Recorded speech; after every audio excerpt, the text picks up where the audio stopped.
नमस्कार दोस्तों, मेरा नाम है आकाश और आप सभी का एक बार फिर से मेरे YouTube channel A to Z study में बहुत बहुत स्वागत है। तो आज मैं आपको पढ़ाने वाला हूँ आर्टिकल नंबर 39। तो एक चीज़ देखिए, आप लोग हमेशा याद रखिएगा कि जो आर्टिकल 39 है ये हमारे इंडियन पॉलिटी के पार्ट 4 में आता है। और पार्ट 4 में हमारे जितने भी आर्टिकल हैं ये सारे के सारे वॉलेंटरी हैं। मतलब ये है कि अगर स्टेट चाहे तो इन आर्टिकल का बेनिफिट दे सकता है और अगर वो चाहे तो नहीं दे सकता है। फिलहाल कोई भी स्टेट को इन आर्टिकल का बेनिफिट देने के लिए फोर्स नहीं कर सकता है। तो इस चीज़ को ध्यान में रखते हुए चलिए अब मैं आपको आज का आर्टिकल नंबर 39 पढ़ाता हूँ। तो ये है हमारा आर्टिकल 39 और मैं इस आर्टिकल को पढ़ के आपको नहीं बताऊंगा, मैं डायरेक्ट इसको समझा दे रहा हूँ। तो आर्टिकल 39 की शुरुआत में ये कह रहे हैं कि स्टेट अपनी कोई भी पॉलिसी बनाता है तो वो कुछ चीज़ों के संरक्षण को ध्यान में रख के बनाएगा। अब वो कुछ चीज़ें क्या हैं ये मैं आपको नीचे बताऊंगा। तो इसमें सबसे पहले है ए पॉइंट। ए पॉइंट ये कहता है कि हमारे देश के सभी नागरिकों को अपनी आजीविका, जो कि हम इंग्लिश में इसको लाइवलीहुड कहते हैं, वो कमा सके। मतलब ये है कि स्टेट को ऐसी पॉलिसीज़ बनानी है जिससे कि हमारे देश के जो सिटीजन्स हैं उनकी लाइवलीहुड मतलब उनकी आजीविका पर कोई भी असर ना पड़े। अब उदाहरण के लिए मान लो कल को सरकार ये कहेगी कि रोड पे जितने भी ऑटो रिक्शा चलते हैं अब से वो नहीं चलेंगे और उनकी जगह पे सरकारी ऑटो रिक्शा चलेंगे। तो वैसे तो देखो ये पॉलिसी लाने को तो सरकार ला सकती है, लेकिन ये एक तरीके से गलत है, क्योंकि अगर आप ऐसा कर दोगे तो जो इंसान ऑटो रिक्शा चला रहा है उसकी तो आजीविका यानी कि लाइवलीहुड खत्म हो जाएगी। इसके बाद में है पॉइंट बी। पॉइंट बी ये कहता है कि समुदाय के भौतिक संसाधनों का स्वामित्व और नियंत्रण ऐसे बांटा जाना चाहिए जिससे सामान्य भलाई सबसे सही से हो। मतलब ये है कि इसमें ये कह रहे हैं कि जो भी हमारे रिसोर्सेज हैं उनको इस तरीके से बांटो कि वो सबको ठीक तरीके से मिले या फिर उससे सबका फायदा हो। उदाहरण के लिए मान लो आपके स्कूल में कोई फंक्शन है, ठीक है। अब आपके स्कूल में फंक्शन है और कुछ बांटने के लिए कहा गया है कि मतलब प्रिंसिपल ने कहा कि ये चीज़ हम बांटेंगे। अब मान लो प्रिंसिपल बांटने लग रहा है, तो जब प्रिंसिपल सब बच्चों को बांटेगा तो सीधी सी बात है स्कूल में जितने बच्चे उस दिन आए होंगे उन्हीं को तो सामान मिलेगा कि नहीं मिलेगा। लेकिन अगर आपके स्कूल मॉनिटर को दे दिया जाता है, स्कूल कह रहा हूँ क्लास मॉनिटर को दे दिया जाता है चीज़ बांटने को, तो ये बताओ क्लास मॉनिटर हर बच्चे को बांटेगा। जो बच्चा उस दिन नहीं आया है उसके लिए वो बचा लेगा और अगले दिन जब वो बच्चा आएगा तो वो उसे दे देगा। अब मुझे ये बताओ कि जो मैंने इससे अभी आपको ये एग्जाम्पल बताया, इस एग्जाम्पल में किसने सही तरीके से बांटा, क्लास मॉनिटर ने या फिर प्रिंसिपल ने? क्लास मॉनिटर ने बांटा ना। तो वही चीज़ यहाँ पे भी कह रहे हैं कि जो भौतिक संसाधन होते हैं ना उनको इस तरीके से बांटो, मतलब उनका अधिकार यानी कि उनका स्वामित्व और उनका नियंत्रण इस तरीके से बांटो कि सभी को उससे फायदा पहुंचे। अब इसके बाद इसी में है पॉइंट सी। पॉइंट सी ये कहता है कि आर्थिक प्रणाली का संचालन ऐसे करना चाहिए जिससे जो धन है हमारा वो कहीं पर इकट्ठा ना हो जाए। मतलब ये है कि स्टेट को ऐसी पॉलिसीज़ बनानी चाहिए जिससे कि जो पैसा है, जो रिसोर्सेस हैं, वो किसी समाज के मतलब किसी एक वर्ग के पास में इकट्ठा ना हो जाए।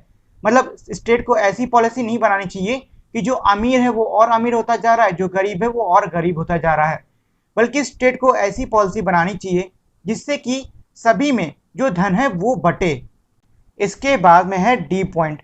डी पॉइंट ये कहता है कि महिलाओं और पुरुष अगर दोनों कहीं पर काम कर रहे हैं और दोनों एक जैसा काम कर रहे हैं तो दोनों को ही बराबर वेतन दिया जाना चाहिए।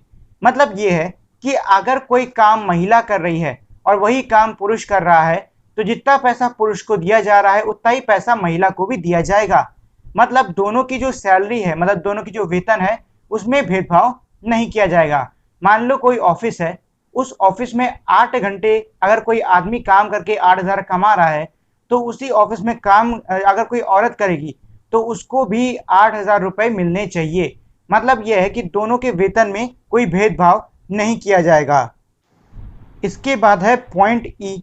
तो पॉइंट ई ये कहता है कि जो श्रमिक हैं, श्रमिक का मतलब जो स्त्री या फिर पुरुष जो काम कर रहे हैं उनको हम कहते हैं श्रमिक, श्रमिक के स्वास्थ्य और ताकत और बच्चों की छोटी उम्र का दुरुपयोग नहीं किया जाएगा। और साथ ही में इसमें यह भी कह रहा है कि स्टेट को ऐसी पॉलिसी भी नहीं बनानी है जो नागरिकों की आर्थिक आवश्यकता से मजबूर करे कि वे ऐसे व्यवसाय में जाएं जो उनकी उम्र और ताकत के लिए सही नहीं है।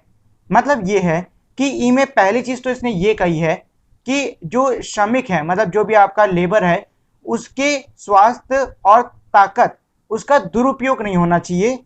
मतलब ये है कि मान लो आपके ऑफिस में कोई इंसान काम कर रहा है और उसकी तबीयत सही नहीं है, तो अगर उसकी तबीयत सही नहीं होने के कारण वो काम नहीं कर पा रहा है, तो इसका मतलब ये नहीं कि आप उसको ज़बरदस्ती कहो कि नहीं तुम्हें काम करना है, ऐसा आप नहीं कहोगे। और साथ ही में इसमें यह भी कहा गया है कि सरकार कोई ऐसी पॉलिसी या फिर कोई ऐसी नीति नहीं निकालेगी जिसकी वजह से जो बच्चे हैं, जो औरतें हैं या फिर जो भी हमारा श्रमिक वर्ग है, वो ऐसे कामों को करने के लिए मजबूर हो जाए जिस काम के लिए ना ही तो उनकी उम्र सही है और ना ही तो उनकी ताकत सही है। अब इस चीज़ को आप एक उदाहरण के तौर पे समझ लो। मान लो कल को सरकार ये कह दे कि हम पत्थर तोड़ने वाले को 10 रुपए देंगे और बाकी कोई भी इंसान जो काम कर रहा है उसको मात्र 1 रुपए दिया जाएगा। अब मुझे ये बताओ, जब ऐसी कंडीशन हो जाएगी तो सीधी सी बात है, हर इंसान पत्थर तोड़ने के जो बिजनेस है उसमें जाना चाहेगा क्योंकि वो ज़्यादा पैसे कमाना चाहेगा। अब पत्थर तोड़ने का जो काम है उसमें बहुत मेहनत लगती है, उसको ज़्यादा जो तंदुरुस्त इंसान, जो तंदुरुस्त आदमी है वही कर सकता है, यहाँ तक कि कमज़ोर आदमी भी उसको नहीं कर सकते हैं। अब क्योंकि काम में ज़्यादा पैसा मिल रहा है तो जो बच्चे और जो औरतें हैं वो भी इस काम में जाने की कोशिश करेंगी, जो कि उनकी ताकत के लिए भी सही नहीं है और उनकी उम्र के लिए भी सही नहीं है। इसके बाद में है पॉइंट एफ। तो पॉइंट एफ ये कहता है कि बच्चों को स्वस्थ, स्वतंत्र और सम्मान के साथ विकसित होने का अवसर मिले और बच्चों और युवाओं को शोषण के खिलाफ संरक्षित किया जाए। मतलब इसका ये है कि पहली चीज़ तो इसमें ये कही जा रही है कि जो स्टेट है उसे ये चीज़ सुनिश्चित करनी चाहिए या फिर ये चीज़ उसको पक्की करनी चाहिए कि उसमें मतलब जितने भी बच्चे उसके अंदर आ रहे हैं, जितने भी बच्चे उसके रूल के अंदर आ रहे हैं, वो स्टेट उन सभी बच्चों के हेल्थ यानी कि स्वास्थ्य, स्वतंत्रता यानी कि फ्रीडम और सम्मान यानी कि डिग्निटी के साथ विकसित होने का अवसर दे। और साथ ही में स्टेट इस बात का भी ध्यान रखे कि उसके बच्चों को, मतलब उनके जो बच्चे हैं, जो भी बच्चे और युवा हैं, उनके साथ में शोषण भी ना हो। तो ये तो है हमारा आर्टिकल 39।